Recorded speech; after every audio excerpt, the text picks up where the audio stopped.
Le deuxième grand domaine, c'est la peinture. Mais la peinture dans les livres, c'est-à-dire l'enluminure, la miniature. La peinture monumentale, la peinture sur les murs a été moins développée. Donc, ce sont des dizaines de milliers de manuscrits qui sont conservés, à peu près 30 000 à l'heure actuelle, et une bonne partie de ces manuscrits sont enluminés. C'est une richesse fantastique. Et là, donc, j'ai choisi de vous mettre une seule image parmi cet immense patrimoine peint, enluminé. C'est l'une des plus anciennes.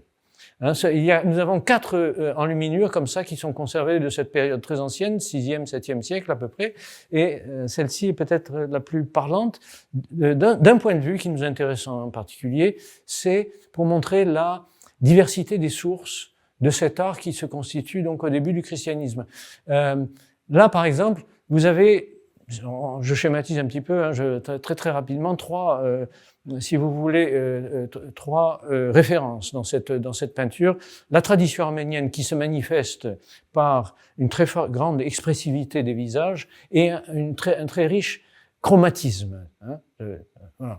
Ça, c'est la partie arménienne, si vous voulez. Ensuite, vous avez l'héritage gréco-romain, l'héritage hellénistique avec ses formes architecturales, vous voyez.